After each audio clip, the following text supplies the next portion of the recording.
residents and traders in and around Agodeke, a farming community in the Afram Plains North District of the Eastern Region, have made an urgent appeal to the government and the Volta Lake Transport Company to immediately intervene and either repair or replace the ferry on the Volta Lake, which has broken down for over a month now. Commuters who have been gripped with fear while resorting to wooden boats and canoes say the only means to travel the 23 nautical miles journey from Agodeke to Pando in the Volta region on the Volta Lake without life jackets say their lives are at risk.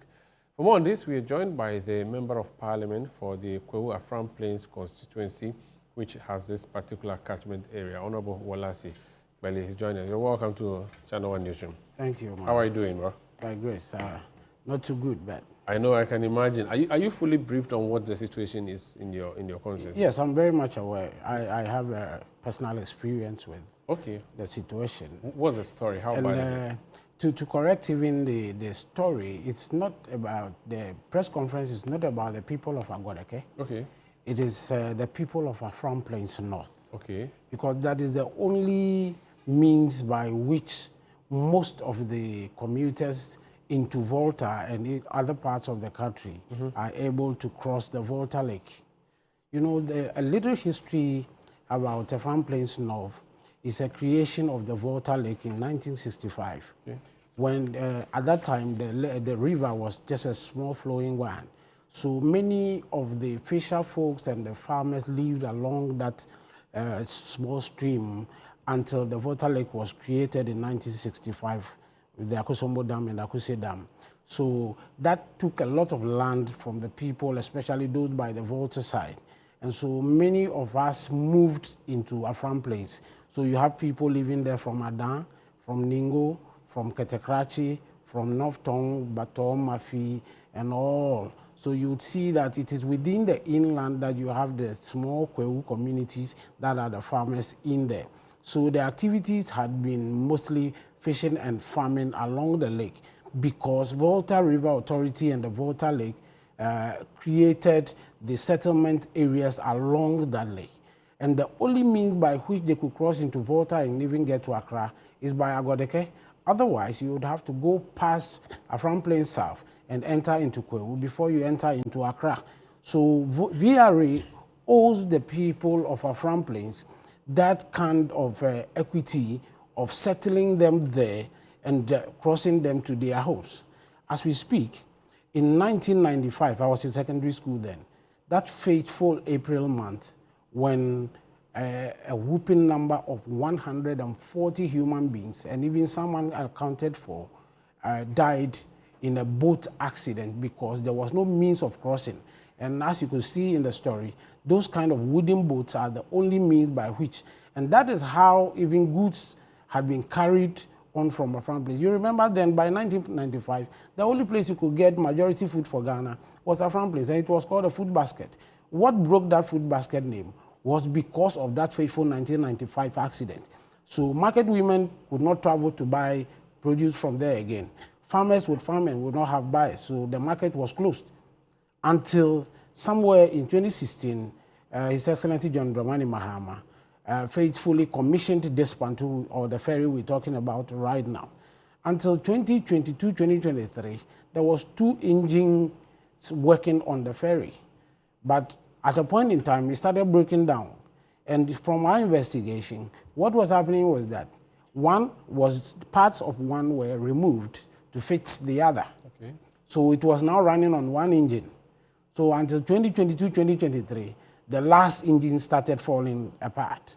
Now replacement was no longer a thing that was regularly carried out. So you could see the pontoon, you could get to Pando Toko to cross to Afram Plains North, and then you are told that the pontoon has broken down. That could take like a week before the repairs will come.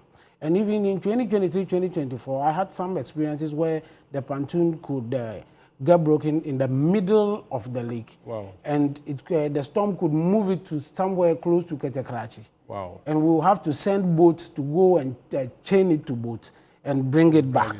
There are times where we have to be sending boats to send food to commuters on the pontoon because it can't come to shore. Wow. And that is what is the main problem. Even the wharf where the pontoon lands, after January, when I was sworn in, I had to mass the youth.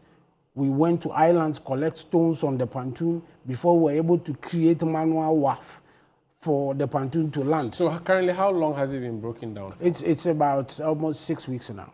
This pontoon, is it a private vehicle? Is it public? Who owns it and who operates this transportation? The agency that operates Volta Lake Transport is Volta Lake Transport Limited. Under the company VRA, under the Ministry of Energy, being advised sometime by Ministry of Transport. So is it the only vessel on that river that can ferry people? For that side, it is the only one. So the absence of it now means what? How are people able to move? only means is by boat, and by the wooden boat. And the boat is, so this is like the canoe, or the canoe that has an engine at the back, so that becomes a boat. A boat, yes. But it's not safe. Not safe at all. So the ferry was safe because it takes everybody, including vehicles. It takes everybody, including vehicles, cargo, but the everything. boat is not safe. No. The boat gives way once the tides are a little high, or even it hit tree stumps. It can just give off, and that is the end of everyone. And it's a long journey. Very long journey. And it's in the middle of nowhere, on water. On water.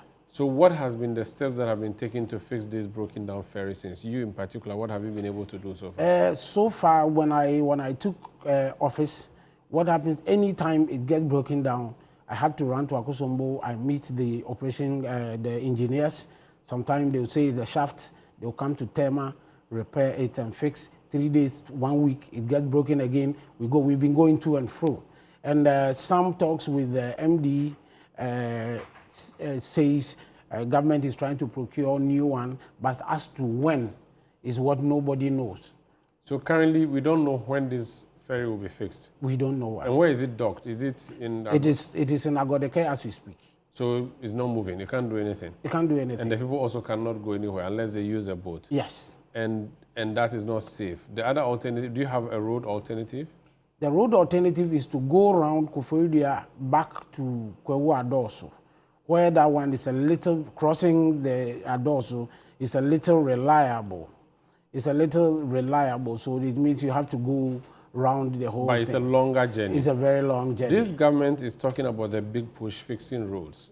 Yes, I can tell you confidently that the current budget we're working on before appropriation has captured the bridge. From Adoso to Afram Place. But that does not solve this particular ferry's situation, because this is within the Volta side of it. And you see, the scary thing why this press conference, I think, came live was because school children are about going on vacation. And the only way the students that are crossing from Volta back to their parents is by the pontoon, okay, or the ferry. Now that is broken down, as you can see by the boat, they are going to load each other into this boat on vacation days and move around. And Christmas days, most people from the Volta and the southern side are going to also to cross with this boat again to Pando Toko to reach their hometowns. That is where the problems are. The bridge on the Afram River, do we have any timelines that we are working with? We do not have timelines. I was trying to check if it is beginning immediately after appropriation, okay, but I don't have an answer yet. Do they have any challenges in Afram Plains apart from transportation, which of course has become a big problem for you? Exactly. Afram Plains have been neglected in so many things, in health, in education, and sometimes you even feel bad to talk about it. They call you island overseas, so you are really overseas. We are very much overseas. But they bring ballot papers on voting day for you. Helicopters bring them. Wow. But after that, they forget about you. That's it. You are their representative. Yes.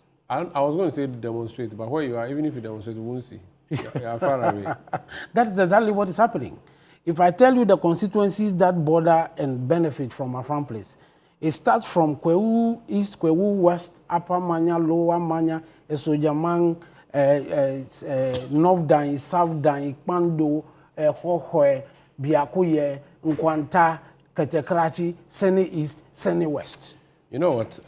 The Minister for Transport, a member of Parliament, no, right? No. Yeah, okay. I was going to say go to Parliament tomorrow and look for him and catch him and tell him to help you. But you can still go to the ministries. Go there tomorrow. Tell him that, Charlie, he has to solve your problem. That's it. And tell Honorable You see, to give the you money. shift on this transport issue in Afram Plains has been neglected by two ministries. The Ministry of Energy, Housing VRA, because VRA says I own the lake and I have to take care of this transport issue. So no private entity in. And then transport also saying that it is transportation, is my area. And so... So while the back and forth have your people suffer. We wish you all the best and thank you for joining us in studio. Thank you, Sunday. That's Honorable Belly. He's NDC Member of Parliament for the Afram Plains